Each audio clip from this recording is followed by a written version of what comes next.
तो चलिए शुरू करते हैं। सेंटेंस क्या होता है इसके टाइप्स इस वीडियो में कवर करेंगे। सेंटेंस असल में अगर देखा जाए सिंपली जब हम अपने मुंह से अल्फाज निकालते हैं या कोई चीज़ या सेंटेंस वगैरह जो मतलब लिखते हैं, तो हम ग्रुप की शक्ल में लिखते हैं, ग्रुप की शक्ल में स्पीक करते हैं। तो उसको हम अगर देखा जाए तो वो भी सेंटेंस होते हैं। When we speak or write, we use words in groups which we call sentence. ये तो मुकम्मल डेफिनेशन नहीं है, ये वैसे सिंपली अगर देखा जाए तो हम रोज़ अगर देखा जाए तो दिन में हम कितने बातें करते हैं, कितने हम अपने आइडिया शेयर करते हैं, लोगों के साथ कम्युनिकेट करते हैं। तो जितने भी हम वर्ड्स निकालते हैं वो वर्ड अक्सर ग्रुप की शक्ल में होते हैं। तो अगर उनको तस्वर किया जाए तो वो हमारे पास वो सेंटेंस होते हैं। जो चीज़ हम लिखते हैं, इस तरह जो चीज़ें हम लिखते हैं तो वो भी ग्रुप की शक्ल में होते हैं। तो वो ग्रुप की शक्ल में जब बोलते हैं या लिखते हैं तो सारे को अगर इकट्ठा करें वो आपको सेंटेंस देगा। लेकिन ये एक पूरा डेफिनेशन हम इसको नहीं कह सकते, क्योंकि अगर पूरा डेफिनेशन हम इसकी कर ले तो पूरा डेफिनेशन इस तरह होगा कि sentence is a group of word. Sentence is a group of words which give complete sense and meaning। Sentence हम उसको कहलाएंगे, उस जुमले को, उस कलमे को जो हमें सेंस माने के साथ साथ सेंस भी दे रहा हो। यानी सेंटेंस का मतलब हम जान सके कोई जब कोई पुकार रहा होता है या कोई चीज़ लिख रहा होता है, उसकी स्ट्रक्चर के लिहाज से, उसकी फंक्शन के लिहाज से, उसकी सेंस और माने के लिहाज से हमें वो चीज़ वाज़ेह हो जाए, फिर उसको हम सेंटेंस कहेंगे। ऐसा नहीं कि जो भी ग्रुप की शक्ल में वर्ड्स पुकार सके तो उसको हम सेंटेंस कहेंगे, ही नहीं है ऐसा। हाँ, इस तरह किस्में भी है, इस तरह मतलब जुमले होते हैं कि मतलब वो कभी कभार जुमला माना दे रहा है, कभी कभार नहीं दे रहा है, कभी कभार पूरा जुमला माना नहीं दे रहा है। यानी अकेला जब इस्तेमाल हो जाता है तो बिल्कुल मान नहीं दे रहा है। अगर ये तो फुल मीनिंग दे रहा है, गिव कंप्लीट मीनिंग। इसके बाद अगर थोड़ा सा मतलब वजाहत के लिए मैं यह कुछ डिस्कस करूँ तो इस वजाहत के लिए मैं चीज़ें डिस्कस कर रहा हूँ, क्योंकि इस पर एक चीज़ पर हम बाद में वीडियो बनाएंगे। अगर प्रेस की बात की जाए तो प्रेस एक किस्म का जुमले का एक फॉर्म है, लेकिन may not give complete meaning. Complete meaning की बात अगर की जाए तो ये कंप्लीट नहीं, थोड़ा आधा मीनिंग भी नहीं दे रहा है, क्योंकि ये अगर किसी के साथ इस्तेमाल हो जाए तो फिर मान जाते हैं। विन प्रेज यूज अलान नट गिव कंप्लीट मीनिंग। जिस तरह मैं कह सकता हूँ कि under the table in the east. Group of words तो है, देखो ये हमारे पास ग्रुप ऑफ वर्ड्स है, लेकिन माना नहीं दे रहा है। अगर ये हम किसी और सेंटेंस के साथ इस्तेमाल करें फिर ये माना देगा। जिस तरह मैं कहता हूँ कि the cat is under the table, या the sun rise in the east. ये फर्स्ट जुमला हो गया, अब ये सेकंड हो गया, ये फर्स्ट हो गया, ये सेकंड। यानी जुमला एक है लेकिन ये फर्स्ट पार्ट हो गया, सेकंड पार्ट हो गया, ये फर्स्ट पार्ट हो गया, सेकंड पार्ट हो गया। तो ये अभी माना दे रहा है। तो इस तरह भी मतलब जुमले के किस्में हैं। और एक तीसरा किस्म है क्लास। आपने देखा होगा, क्लास कभी कभार मे नट गिव कंप्लीट मीनिंग।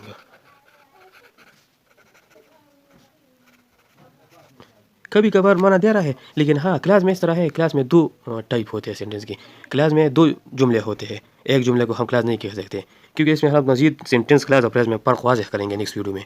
लेकिन क्लास में एक जुमला होता है, एक पार्ट होता है डिपेंडेंट क्लास और एक होता है इंडिपेंडेंट। जिस तरह मैं एक जुमला लिखूँ, when I enter the room he was eating. अब आप खुद देख सकते हैं कि when I enter the room, अगर ये अकेले मैं इस्तेमाल करूँ तो ये हमें माना नहीं दे रहा है बिल्कुल। व्हेन आई एंटर, जब मैं रूम में दाखिल हुआ, तो इसका बिल्कुल माना हम माना नहीं दे रहा है, और ना हम समझ सकते हैं अकेले में।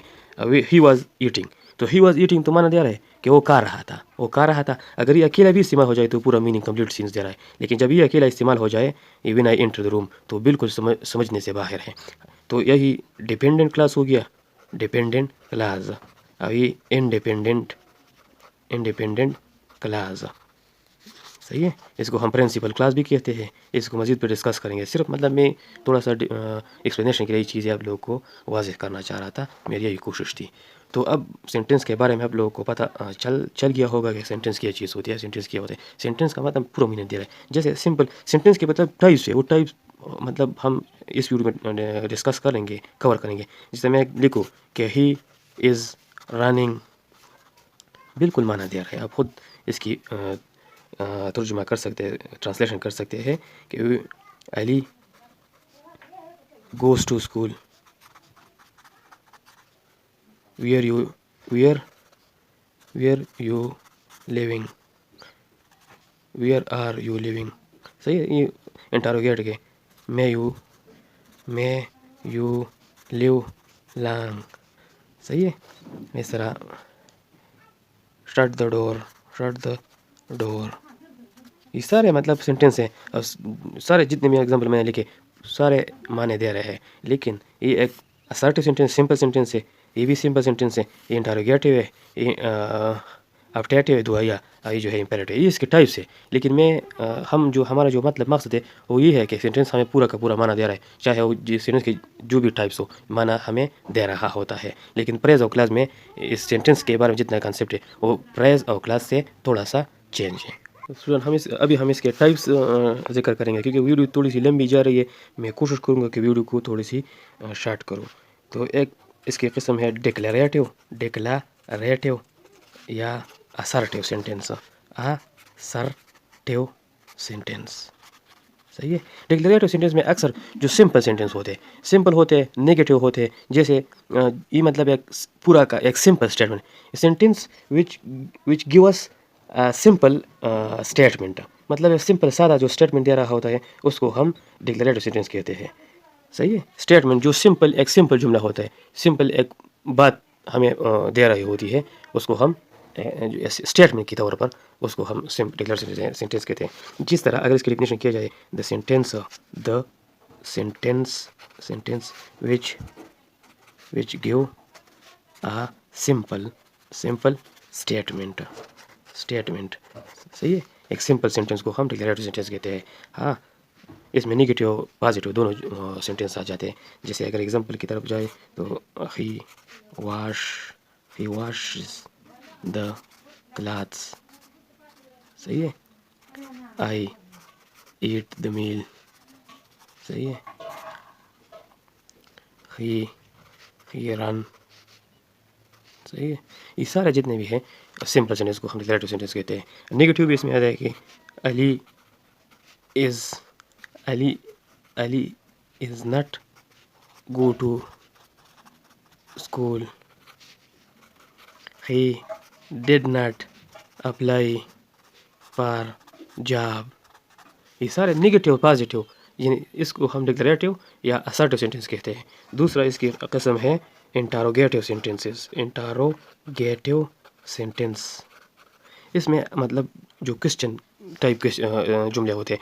जैसे जब हम किसी से मिलते हैं तो हम इससे पूछते हैं कि आपका नाम क्या है, आप कहाँ रहते हैं, आप क्या करते हैं, आप क्यों वहाँ जाते हैं, आप मतलब क्या कारोबार करते हैं, आप जो तालीम क्यों हासिल करते हैं, आप क्या करना चाहते हैं, कब आप जाओगे। इस तरह की मतलब क्वेश्चन जब हम अब किसी डिस्कशन करते हैं, क्वेश्चन टाइप जिस तरह क्वेश्चन जुमले हम एक दूसरे से डिस्कस करते हैं या पूछते हैं, उसको हम interrogative. The sentence which ask questions। सही है। जिस तरह example where do you live। सही है। अगर लास्ट में साइन ऑफ इंटरोगेशन भी लिखना होता है, what is your name। सही है। when will you go abroad। सही है। who is your favorite teacher। सही है।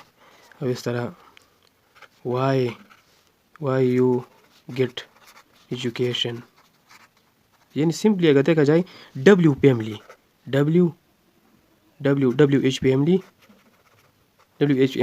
प्लस हेल्पिंग वर्ब जब स्टार्ट में आ जाए और और लास्ट में साइन ऑफ इंटरोगेशन आ जाए तो उसको हम इंटरोगेटिव सेंटेंसेस कहते हैं। सही है, ये तो हमारे 2 टाइप हो गए। अब तीसरी टाइप पर आ जाते हैं। तीसरी टाइप हमारे पास है इम्पेरेटिव सेंटेंसेस। इम्पेरेटिव सेंटेंस में अक्सर आप लोगों ने देखा होगा कि इसमें रिक्वेस्ट होता है, कमांड होता है, सजेशन होता है, हुक्म भी हम देते हैं, हम नसीहत भी करते हैं इसमें, और इसमें हम मशवरा भी देते हैं। तो तीनों चीज़ें जब एक सेंटेंस में कमांड हो जाए, या मुख्तलिफ जुमले जब 3 जुमले में लिखो, एक में सजेशन होता है, दूसरे में एडवाइस, तीसरे में कमांड हुक्म होते हैं, तो उसको हम इम्पेरेटिव होते हैं। जैसे सजेशन सही है, एडवाइस और कमांड। तो इन तीन चीज़ें जब एक सेंटेंस में होते हैं तो उसको हम इम्पेरेटिव सेंटेंस कहते हैं। आप लोगों ने मतलब डिफिनेशन अगर मैं लिख भी दूँ तो आप लोग समझ सके होंगे कि sentences which ask suggestion, advice, command, या which give the sense of suggestion, advice और कमांड। इस तरह हम एग्जांपल देखते हैं कि ओपन द डोर, यह किस्म का हुक्म है। सही है।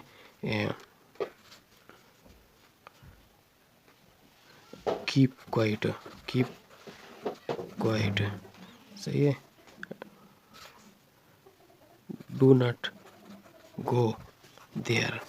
सारे जो हमारे पास होते हैं जिसमें सजेशन, एडवाइस और कमांड होता है तो उसको हम कहते हैं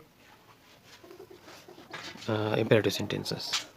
सही है, ये तीसरी टाइप हो गया। चौथा जो हमारे पास रह गया एक होता है अपटेटिव sentence.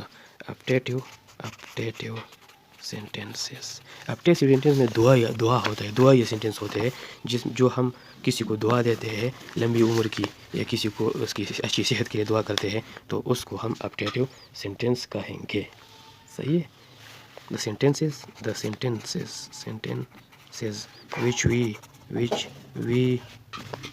which we want prayer for health, long life। सही है, तो is called अपटेटिव sentences। अपटेटिव sentences like may you live long, God bless you, may your dream true, may God give you good health। ये सारे जो दुआई किस्म की जुमले होते हैं उसको हम अपटेटिव सेंटेंस की कहते हैं। अब एक टाइप है एक्सक्लेमेटरी सेंटेंस। एक्सक्लेमेटरी सेंटेंस इसमें होते हैं जो सडन फीलिंग और इमोशन हम जाहिर करते हैं जब हम किसी खुशी और गम की हाल में जो जुमले अपने मुंह से निकालते हैं उसको हम एक्सक्लेमेटरी सेंटेंस कहते हैं। The sentences which uses in sudden feeling or emotions, happy or sad condition, इसको हम इस कार्ड एक्सक्लेमेटरी सेंटेंस। सही है। इसको जब वो सेंटेंसेस जब हम सडन फीलिंग और इमोशन के वक्त निकालते हैं अपने मुंह से, या खुशी और गम की हालत में हम अपने मुंह से निकालते हैं या पुकारते हैं, तो उसको हम एक्सक्लेमेटरी सेंटेंस कहेंगे। जिस तरह अलास यह ज़रूरी है कि अलास जो हमारे पास होता है एक किस्म का एक्सक्लेमेटरी फॉर्म होता है, लेकिन यहाँ पर आपने एक्सक्लेमेशन को यूज़ करना होगा। Alas he is dead. सही है। अब ये तो गम के सारों के लिए हमने लिखा। दूसरा खुर्रा जो हम खुशी के लिए इस्तेमाल करते हैं, खुर्रा वी वन द मैच। सही है। और हैरानी के लिए भी हम इस्तेमाल करते हैं कि वाओ व्हाट अ नाइस